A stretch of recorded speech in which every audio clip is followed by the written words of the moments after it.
The Fall of the House of Usher. During the whole of a dull, dark, and soundless day in the autumn of the year, when the clouds hung oppressively low in the heavens, I had been passing alone on horseback through a singularly dreary tract of country, and at length found myself, as the shades of the evening drew on, within view of the melancholy House of Usher. I know not how it was, but with the first glimpse of the building a sense of insufferable gloom pervaded my spirit. I say insufferable, for the feeling was unrelieved by any of that half-pleasurable, because poetic sentiment with which the mind usually receives even the sternest natural images of the desolate or terrible. I looked upon the scene before me, upon the mere house and the simple landscape features of the domain, upon the bleak walls, upon the vacant eye-like windows, upon a few rank sedges, and upon a few white trunks of decayed trees, with an utter depression of soul which I can compare to no earthly sensation more properly than to the after-dream of the reveller upon opium, the bitter lapse into everyday life, the hideous dropping off of the veil. There was an iciness, a sinking, a sickening of the heart, an unredeemed dreariness of thought which no goading of the imagination could torture into aught of the sublime. What was it, I paused to think, what was it that so unnerved me in the contemplation of the House of Usher? It was a mystery all insoluble, nor could I grapple with the shadowy fancies that crowded upon me as I pondered. I was forced to fall back upon the unsatisfactory conclusion that while beyond doubt there are combinations of very simple natural objects which have the power of thus affecting us, still the analysis of this power lies among considerations beyond our depth. It was possible, I reflected, that a mere different arrangement of the particulars of the scene, of the details of the picture, would be sufficient to modify, or perhaps to annihilate, its capacity for sorrowful impression. And acting upon this idea, I reined my horse to the precipitous brink of a black and lurid tarn that lay in unruffled lustre by the dwelling, and gazed down, but with a shudder even more thrilling than before, upon the remodelled and inverted images of the grey sedge and the ghastly tree stems, and the vacant and eye-like windows. Nevertheless, in this mansion of gloom I now proposed to myself a sojourn of some weeks. Its proprietor, Roderick Usher, had been one of my boon companions in boyhood, but many years had elapsed since our last meeting. A letter, however, had lately reached me in a distant part of the country, a letter from him, which, in its wildly importunate nature, had admitted of no other than a personal reply. The manuscript gave evidence of nervous agitation. The writer spoke of acute bodily illness, and of a mental disorder which oppressed him, and of an earnest desire to see me as his best, and indeed his only, personal friend, with a view of attempting, by the cheerfulness of my society, some alleviation of his malady. It was the manner in which all this and much more was said, it was the apparent heart that went with his request, which allowed me no room for hesitation, and I accordingly obeyed forthwith what I still considered a very singular summons. Although as boys we had been even intimate associates, yet I really knew little of my friend. His reserve had been always excessive and habitual. I was aware, however, that his very ancient family had been noted time out of mind for a peculiar sensibility of temperament, displaying itself through long ages in many works of exalted art, and manifested of late in repeated deeds of munificent yet unobtrusive charity, as well as in a passionate devotion to the intricacies, perhaps even more than to the orthodox and easily recognizable beauties, of musical science. I had learned, too, the very remarkable fact that the stem of the Usher race, all-time honoured as it was, had put forth at no period any enduring branch, In other words, that the entire family lay in the direct line of descent, and had always, with very trifling and very temporary variation, so lain. It was this deficiency I considered, while running over in thought the perfect keeping of the character of the premises with the accredited character of the people, and while speculating upon the possible influence which the one, in the long lapse of centuries, might have exercised upon the other. It was this deficiency, perhaps, of collateral issue, and the consequent undeviating transmission from sire to son of the patrimony with the name, which had at length so identified the two as to merge the original title of the estate in the quaint and equivocal appellation of the House of Usher, an appellation which seemed to include, in the minds of the peasantry who used it, both the family and the family mansion. I have said that the sole effect of my somewhat childish experiment, that of looking down within the tarn, had been to deepen the first singular impression. There can be no doubt that the consciousness of the rapid increase of my superstition, for why should I not so term it, served mainly to accelerate the increase itself. Such, I have long known, is the paradoxical law of all sentiments having terror as a basis, and it might have been for this reason only that, when I again uplifted my eyes to the house itself, from its image in the pool, there grew in my mind a strange fancy, a fancy so ridiculous indeed that I but mention it to show the vivid force of the sensations which oppressed me. I had so worked upon my imagination as really to believe that about the whole mansion and domain there hung an atmosphere peculiar to themselves and their immediate vicinity, an atmosphere which had no affinity with the air of heaven, but which had reeked up from the decayed trees and the grey wall and the silent tarn, a pestilent and mystic vapour, dull, sluggish, faintly discernible and leaden-hued. Shaking off from my spirit what must have been a dream, I scanned more narrowly the real aspect of the building. Its principal feature seemed to be that of an excessive antiquity. The discoloration of ages had been great. Minute fungi overspread the whole exterior, hanging in a fine tangled webwork from the eaves. Yet all this was apart from any extraordinary dilapidation. No portion of the masonry had fallen, and there appeared to be a wild inconsistency between its still perfect adaptation of parts and the crumbling condition of the individual stones. In this there was much that reminded me of the specious totality of old woodwork, which has rotted for long years in some neglected vault, with no disturbance from the breath of the external air. Beyond this indication of extensive decay, however, the fabric gave little token of instability. Perhaps the eye of a scrutinizing observer might have discovered a barely perceptible fissure, which, extending from the roof of the building in front, made its way down the wall in a zigzag direction, until it became lost in the sullen waters of the tarn. Noticing these things, I rode over a short causeway to the house. A servant in waiting took my horse, and I entered the Gothic archway of the hall. A valet of stealthy step thence conducted me in silence through many dark and intricate passages in my progress to the studio of his master. Much that I encountered on the way contributed, I know not how, to heighten the vague sentiments of which I have already spoken.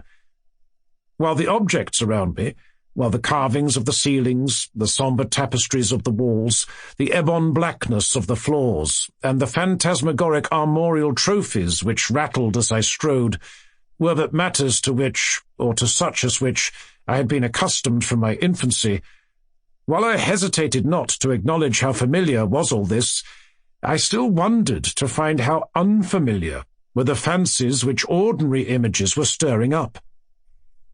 On one of the staircases I met the physician of the family.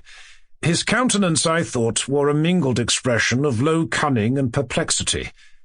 He accosted me with trepidation, and passed on. The valet now threw open a door, and ushered me into the presence of his master. The room in which I found myself was very large and lofty. The windows were long, narrow, and pointed, and at so vast a distance from the black oaken floor as to be altogether inaccessible from within. Feeble gleams of encrimsoned light made their way through the trellised panes, and served to render sufficiently distinct the more prominent objects around.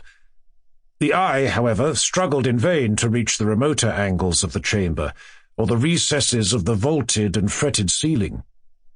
Dark draperies hung upon the walls. The general furniture was profuse, comfortless, antique, and tattered. Many books and musical instruments lay scattered about, but failed to give any vitality to the scene. I felt that I breathed an atmosphere of sorrow.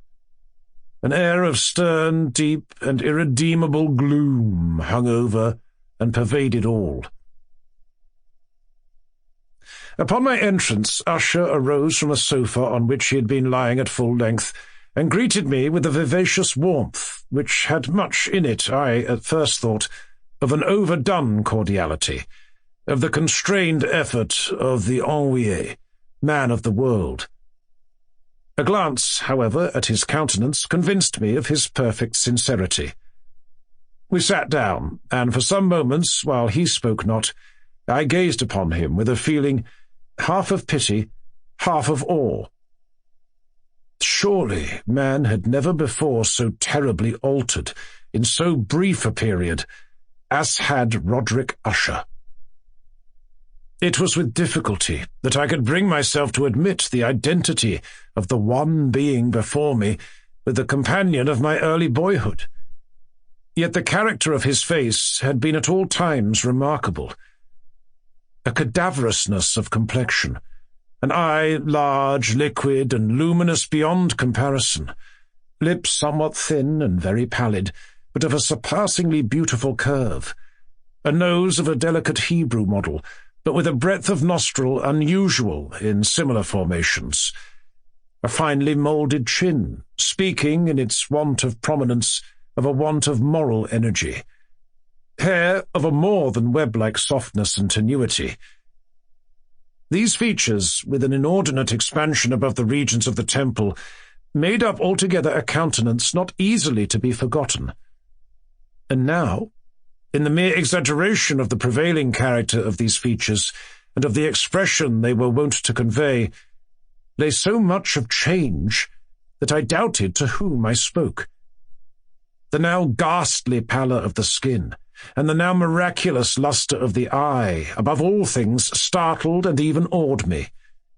The silken hair, too, had been suffered to grow all unheeded, and as, in its wild gossamer texture, it floated rather than fell about the face, I could not, even with effort, connect its arabesque expression with any idea of simple humanity.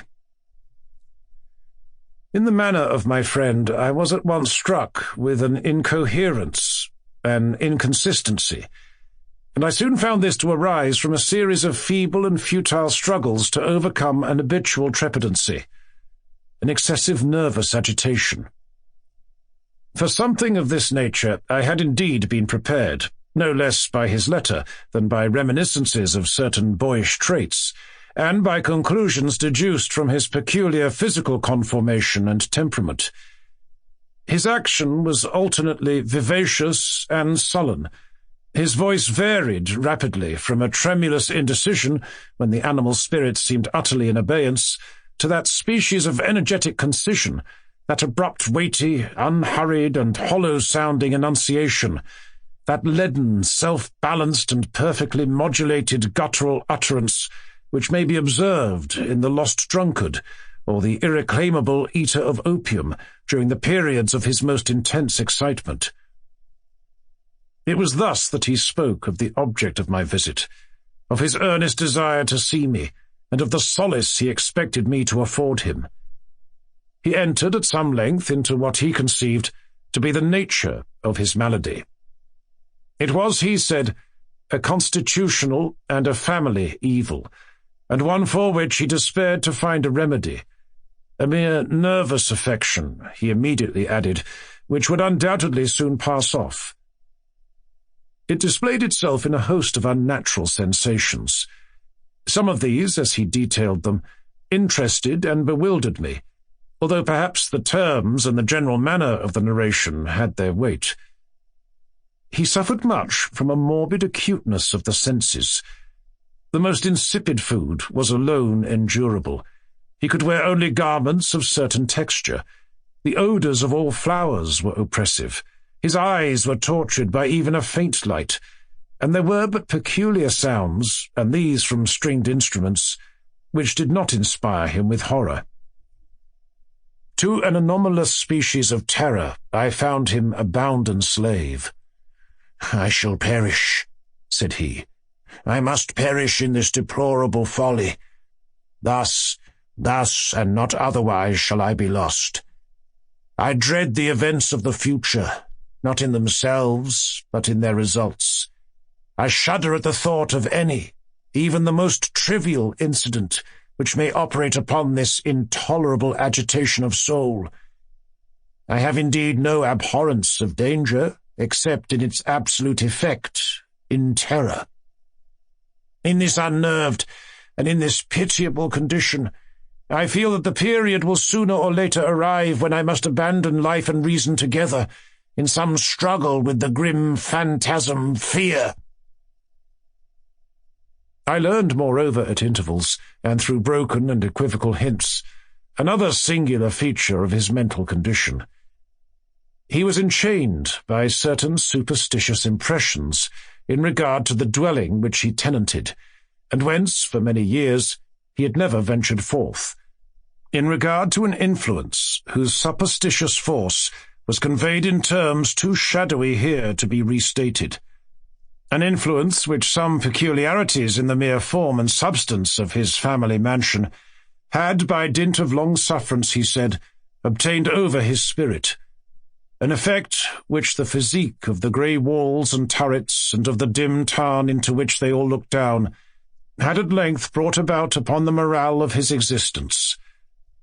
He admitted, however, although with hesitation, that much of the peculiar gloom which thus afflicted him could be traced to a more natural and far more palpable origin, to the severe and long-continued illness, indeed to the evidently approaching dissolution of a tenderly beloved sister, his sole companion for long years, his last and only relative on earth. Her decease, he said, with a bitterness which I can never forget, would leave him, the hopeless and the frail, the last of the ancient race of the Ushers. While he spoke, the Lady Madeline, for so was she called, passed slowly through a remote portion of the apartment, and without having noticed my presence, disappeared. I regarded her with an utter astonishment, not unmingled with dread, and yet I found it impossible to account for such feelings. A sensation of stupor oppressed me, as my eyes followed her retreating steps. When a door at length closed upon her, my glance sought instinctively and eagerly the countenance of the brother, but he had buried his face in his hands, and I could only perceive that a far more than ordinary wanness had overspread the emaciated fingers, through which trickled many passionate tears. The disease of the Lady Madeline had long baffled the skill of her physicians. A settled apathy, a gradual wasting away of the person, and frequent, although transient, affections of a partially cataleptical character were the unusual diagnosis. Hitherto she had steadily borne up against the pressure of her malady, and had not betaken herself finally to bed. But on the closing in of the evening of my arrival at the house, she succumbed, as her brother told me at night with inexpressible agitation, to the prostrating power of the destroyer, and I learned that the glimpse I had obtained of her person would thus probably be the last I should obtain, that the lady, at least while living, would be seen by me no more. For several days ensuing, her name was unmentioned by either Usher or myself, and during this period I was busied in earnest endeavours to alleviate the melancholy of my friend. We painted and read together, or I listened, as if in a dream, to the wild improvisations of his speaking guitar. And thus, as a closer and still closer intimacy admitted me more unreservedly into the recesses of his spirit, the more bitterly did I perceive the futility of all attempt at cheering a mind from which darkness, as if an inherent positive quality, poured forth upon all objects of the moral and physical universe in one unceasing radiation of gloom. I shall ever bear about me a memory of the many solemn hours I thus spent alone with the master of the House of Usher. Yet I should fail in any attempt to convey an idea of the exact character of the studies, or of the occupations in which he involved me, or led me the way. An excited and highly distempered ideality threw a sulphurous lustre over all. His long improvised dirges will ring forever in my ears. Among other things, I hold painfully in mind a certain singular perversion and amplification of the wild air of the last waltz of von Weber. From the paintings over which his elaborate fancy brooded, and which grew, touch by touch, into vaguenesses at which I shuddered the more thrillingly, because I shuddered knowing not why, from these paintings, vivid as their images now are before me, I would in vain endeavour to educe more than a small portion which should lie within the compass of merely written words. By the utter simplicity, by the nakedness of his designs, he arrested and overawed attention. If ever mortal painted an idea, that mortal was Roderick Usher.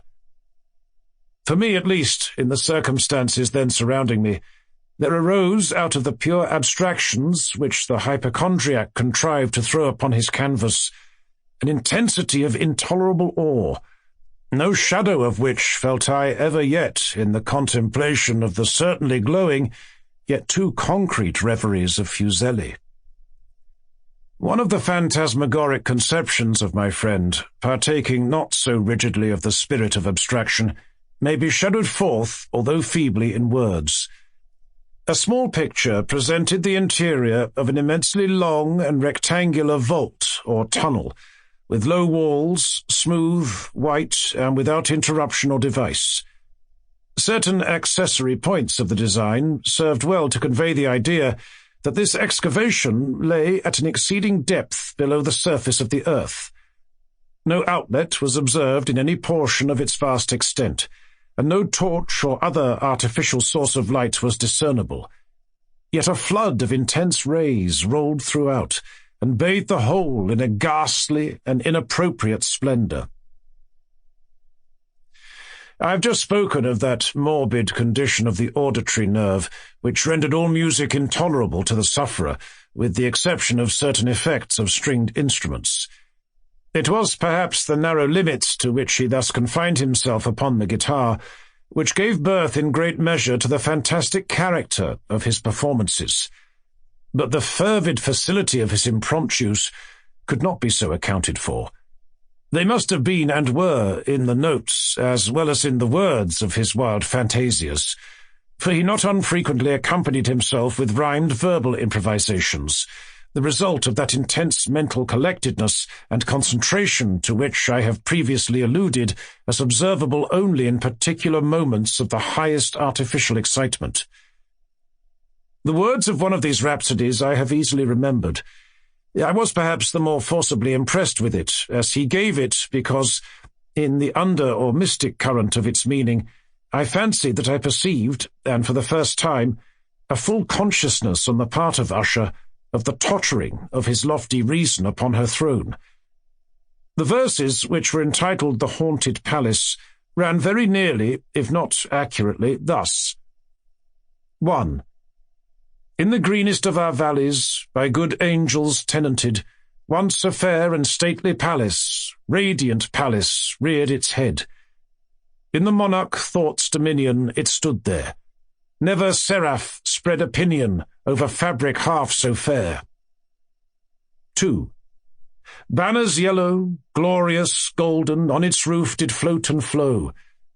All this was in the olden time long ago, and every gentle air that dallied in that sweet day along the ramparts, plumed and pallid, a winged odour went away. 3. Wanderers in that happy valley through 2 luminous windows saw spirits moving musically to a lute's well-tuned law, round about a throne, where sitting Porphyrogene, in state his glory well befitting, the ruler of the realm was seen. 4. And all with pearl and ruby glowing was the fair palace door, through which came flowing, flowing, flowing, and sparkling evermore, a troop of echoes whose sweet duty was but to sing, in voices of surpassing beauty, the wit and wisdom of their king. 5. But evil things in robes of sorrow assailed the monarch's high estate. Ah, let us mourn, for never morrow shall dawn upon him desolate. And round about his home the glory that blushed and bloomed is but a dim-remembered story of the old time entombed. 6. And travellers now within that valley, through the red-litten windows, see vast forms that move fantastically to a discordant melody, while, like a rapid ghastly river, through the pale door a hideous throng rush out forever, and laugh, but smile no more. I well remember that suggestions arising from this ballad led us into a train of thought wherein there became manifest an opinion of Usher's, which I mention not so much on account of its novelty, for other men have thought thus, as on account of the pertinency with which he maintained it. This opinion, in its general form, was that of the sentience of all vegetable things. But in his disordered fancy, the idea had assumed a more daring character, and trespassed under certain conditions upon the kingdom of inorganization. I lack words to express the full extent or the earnest abandon of his persuasion. The belief, however, was connected, as I have previously hinted, with the grey stones of the home of his forefathers. The conditions of the sentience had been here, he imagined, fulfilled in the method of collocation of these stones, and in the order of their arrangement, as well as in that of the many fungi which overspread them, and of the decayed trees which stood around. Above all, in the long, undisturbed endurance of this arrangement, and in its reduplication in the still waters of the tarn. Its evidence, the evidence of the sentience, was to be seen, he said, and I here started as he spoke, in the gradual yet certain condensation of an atmosphere of their own about the waters and the walls. The result was discoverable, he added, in that silent yet importunate and terrible influence which for centuries had moulded the destinies of his family, and which made him what I now saw him, what he was. Such opinions need no comment, and I will make none. Our books, the books which for years had formed no small portion of the mental existence of the invalid, were, as might be supposed, in strict keeping with this character of phantasm. We pored together over such works as the Vauvert et Chartreuse of Gresset, the Belphegor of Machiavelli, the Heaven and Hell of Swedenborg, the Subterranean Voyage of Nicholas Klim by Holberg, the Chiromancy of Robert Fludd by Jean d'Indaginé, and of de la Chambre, the Journey into the Blue Distance of Tech, and of the City of the Sun of Campanella. One favourite volume was a small octavo edition of the Directorium Inquisitorium by the Dominican Imeric de Giron, and there were passages in Pomponius Mela about the old African satyrs and Egypans, over which Usher would sit dreaming for hours. His chief delight, however, was found in the perusal of an exceedingly rare and curious book in quarto Gothic, the Manual of a Forgotten Church, the Vigiliae Mortuorum Secundum Coram Ecclesiae Magantinae. I could not help thinking of the wild ritual of this work, and of its probable influence upon the hypochondriac, when one evening, having informed me abruptly that the Lady Madeline was no more, He stated his intention of preserving her corpse for a fortnight previously to its final interment in one of the numerous vaults within the main walls of the building. The worldly reason, however, assigned for this singular proceeding was one which I did not feel at liberty to dispute.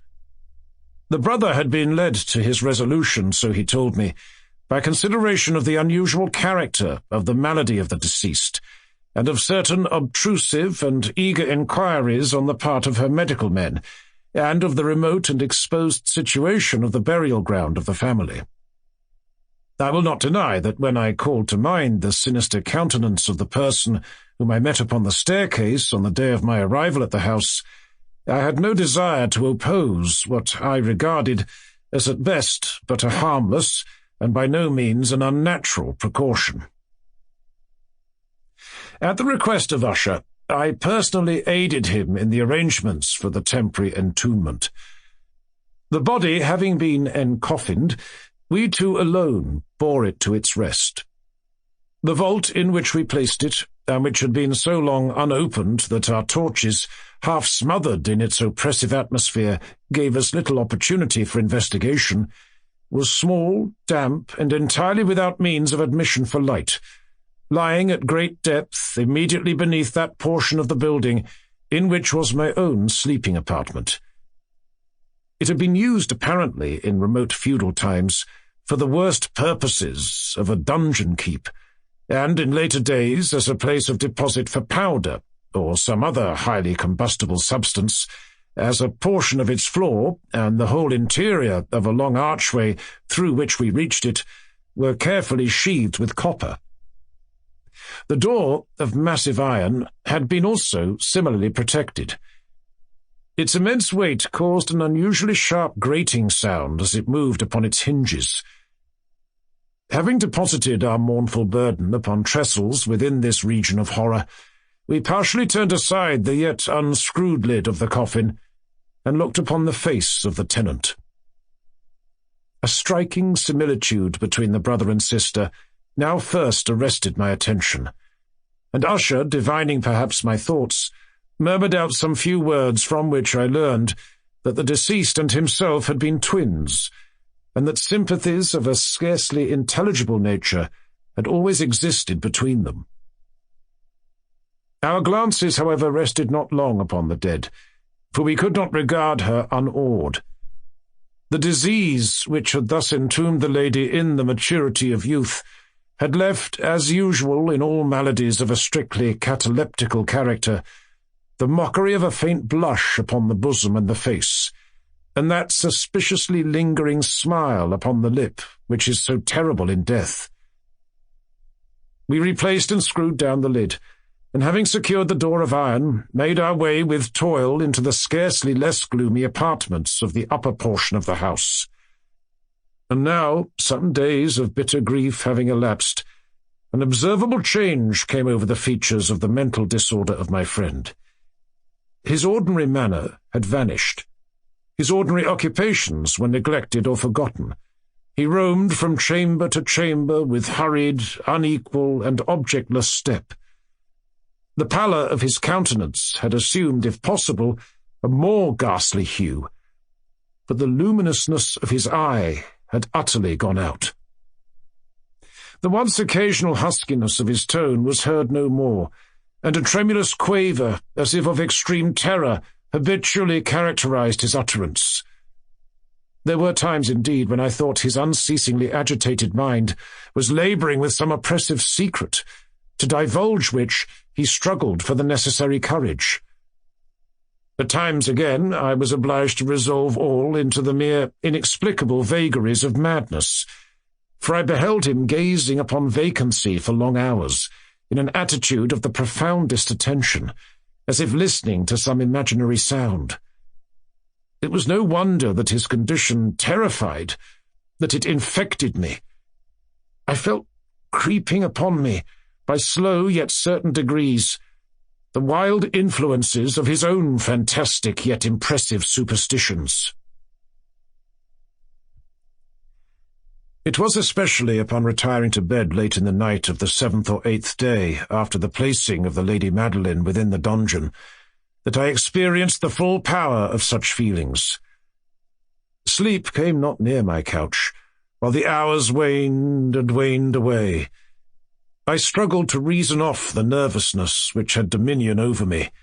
I endeavoured to believe that much, if not all of what I felt, was due to the bewildering influence of the gloomy furniture of the room, of the dark and tattered draperies which, tortured into motion by the breath of a rising tempest, swayed fitfully to and fro upon the walls, and rustled uneasily about the decorations of the bed.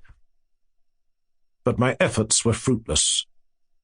An irrepressible tremor gradually pervaded my frame, and at length there sat upon my very heart an incubus of utterly causeless alarm. Shaking this off with a gasp and a struggle, I uplifted myself upon the pillows, and, peering earnestly within the intense darkness of the chamber, hearkened, I know not why, except that an instinctive spirit prompted me, to certain low and indefinite sounds which came through the pauses of the storm at long intervals I knew not whence. Overpowered by an intense sentiment of horror, unaccountable yet unendurable, I threw on my clothes with haste, for I felt that I should sleep no more during the night, and endeavoured to arouse myself from the pitiable condition into which I had fallen by pacing rapidly to and fro through the apartment. I had taken but few turns in this manner when a light step on an adjoining staircase arrested my attention. I presently recognized it as that of Usher. In an instant afterward he rapped with a gentle touch at my door, and entered bearing a lamp. His countenance was, as usual, cadaverously wan, but moreover there was a species of mad hilarity in his eyes, an evidently restrained hysteria in his whole demeanour. His air appalled me, but anything was preferable to the solitude which I had so long endured, and I even welcomed his presence as a relief. "And you have not seen it?" he said abruptly, after having stared about him for some moments in silence. "You have not then seen it? But stay, you shall." Thus speaking, and having carefully shaded his lamp, he hurried to one of the casements and threw it freely open to the storm. The impetuous fury of the entering gust nearly lifted us from our feet. It was indeed a tempestuous yet sternly beautiful night, and one wildly singular in its terror and its beauty. A whirlwind had apparently collected its force in our vicinity, for there were frequent and violent alterations in the direction of the wind, and the exceeding density of the clouds, which hung so low as to press upon the turrets of the house, did not prevent our perceiving the lifelike velocity with which they flew careering from all points against each other, without passing away into the distance. I say that even their exceeding density did not prevent our perceiving this, yet we had no glimpse of the moon or stars, nor was there any flashing forth of the lightning. But the undersurfaces of the huge masses of agitated vapour, as well as all terrestrial objects immediately around us, were glowing in an unnatural light of a faintly luminous and distinctly visible gaseous exhalation, which hung about and enshrouded the mansion. "You must not, you shall not behold this," said I, shudderingly to Usher, as I led him with a gentle violence from the window to a seat. "These appearances which bewilder you are merely electrical phenomena not uncommon, or it may be that they have their ghastly origin in the rank miasma of the tarn. Let us close this casement. The air is chilling and dangerous to your frame. Here is one of your favourite romances. I will read and you shall listen, and so we will pass away this terrible night together." The antique volume which I had taken up was The Mad Tryst of Sir Lancelot Canning, but I had called it a favourite of Usher's more in sad jest than in earnest, for in truth there is little in its uncouth and unimaginative prolixity which could have had interest for the lofty and spiritual ideality of my friend. It was, however, the only book immediately at hand, and I indulged a vague hope that the excitement which now agitated the hypochondriac might find relief, for the history of mental disorder is full of similar anomalies, even in the extremeness of the folly which I should read. Could I have judged, indeed, by the wild, overstrained air of vivacity with which he hearkened, or apparently hearkened, to the words of the tale, I might well have congratulated myself upon the success of my design. I had arrived at that well-known portion of the story where Ethelred, the hero of the tryst, having sought in vain for peaceable admission into the dwelling of the hermit, proceeds to make good an entrance by force. Here, it will be remembered, the words of the narrative run thus. And Ethelred, who was by nature of a doughty heart, and who was now mighty withal, on account of the powerfulness of the wine which he had drunken, waited no longer to hold parley with the hermit, who, in sooth, was of an obstinate and maliceful turn, but, feeling the rain upon his shoulders and fearing the rising of the tempest, uplifted his mace outright, and with blows made quickly room in the plankings of the door for his gauntleted hand. And now, pulling therewith sturdily, he so cracked and ripped and tore all asunder that the noise of the dry and hollow-sounding wood alarumed and reverberated throughout the forest. At the termination of this sentence I started, and for a moment paused, for it appeared to me, although I at once concluded that my excited fancy had deceived me, it appeared to me that, from some very remote portion of the mansion, there came indistinctly to my ears what might have been, in its exact similarity of character, the echo, but a stifled and dull one certainly, of the very cracking and ripping sound which Sir Launcelot had so particularly described. It was, beyond doubt, the coincidence alone which had arrested my attention, for amid the rattling of the sashes of the casements and the ordinary commingled noises of the still increasing storm, the sound in itself had nothing surely which should have interested or disturbed me. I continued the story. But the good champion Ethelred, now entering within the door, was sore enraged and amazed to perceive no signal of the maliceful hermit, but in the stead thereof a dragon of a scaly and prodigious demeanour, and of a fiery tongue, which sat in guard before a palace of gold, with a floor of silver, and upon the wall there hung a shield of shining brass, with this legend enwritten, Who entereth herein, a conqueror hath been. Who slayeth the dragon, the shield he shall win. And Ethelred uplifted his mace, and struck upon the head of the dragon, which fell before him, and gave up his pesty breath, with a shriek so horrid and harsh, and withal so piercing, that Ethelred had fain to close his ears with his hands against the dreadful noise of it, the like whereof was never before heard. Here again I paused abruptly, and now with a feeling of wild amazement, for there could be no doubt whatever that in this instance I did actually hear, although from what direction it proceeded I found it impossible to say, a low and apparently distant but harsh, protracted and most unusual screaming or grating sound, the exact counterpart of what my fancy had already conjured up for the dragon's unnatural shriek, as described by the romancer. Oppressed, as I certainly was, upon the occurrence of this second and most extraordinary coincidence, by 1,000 conflicting sensations, in which wonder and extreme terror were predominant, I still retained sufficient presence of mind to avoid exciting by any observation the sensitive nervousness of my companion. I was by no means certain that he had noticed the sounds in question, although assuredly a strange alteration had, during the last few minutes, taken place in his demeanour. From a position fronting my own, he had gradually brought round his chair, so as to sit with his face to the door of the chamber, and thus I could but partially perceive his features, although I saw that his lips trembled, as if he were murmuring inaudibly. His head had dropped upon his breast, yet I knew that he was not asleep, from the wide and rigid opening of the eye as I caught a glance of it in profile.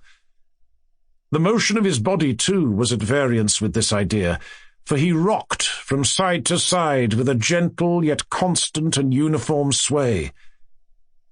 Having rapidly taken notice of all this, I resumed the narrative of Sir Launcelot, which thus proceeded.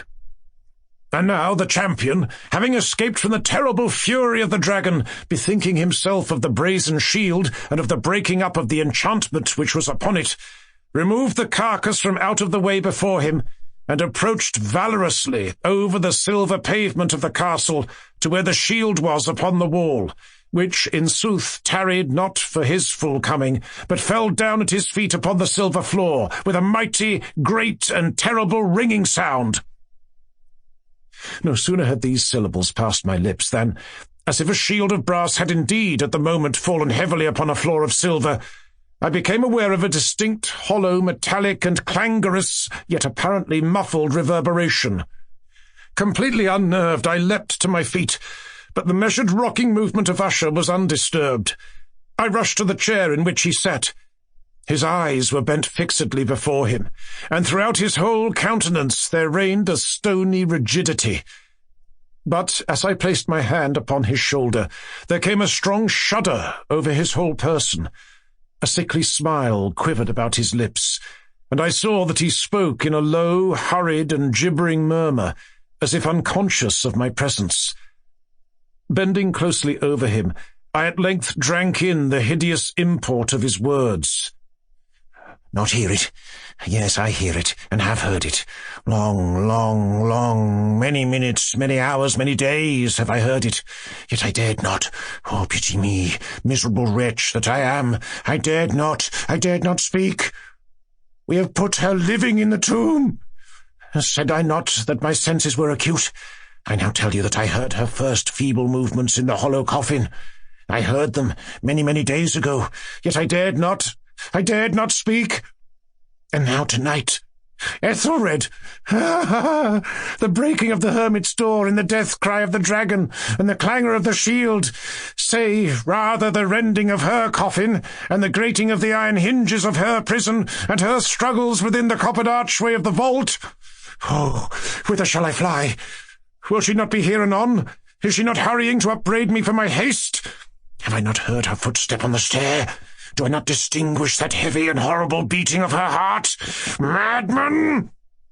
Here he sprang furiously to his feet and shrieked out his syllables as if in the effort he were giving up his soul.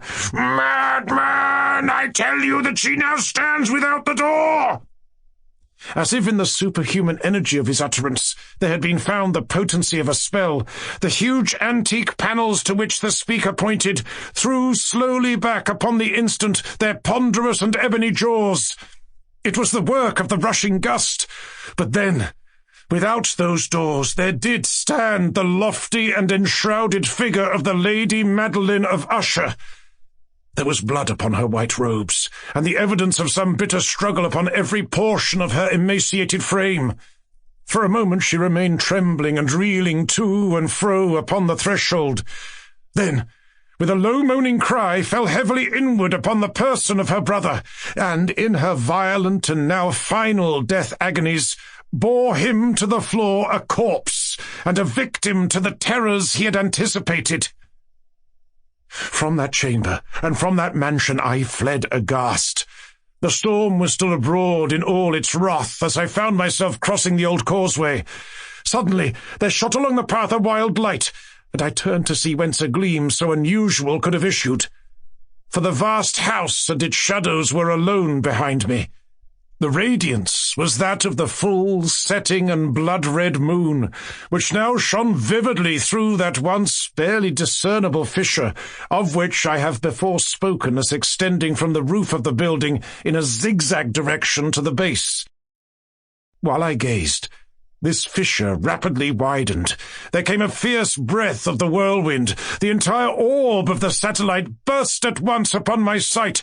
My brain reeled as I saw the mighty walls rushing asunder. There was a long, tumultuous shouting sound like the voice of 1,000 waters, and the deep and dank tarn at my feet closed sullenly and silently over the fragments of the House of Usher.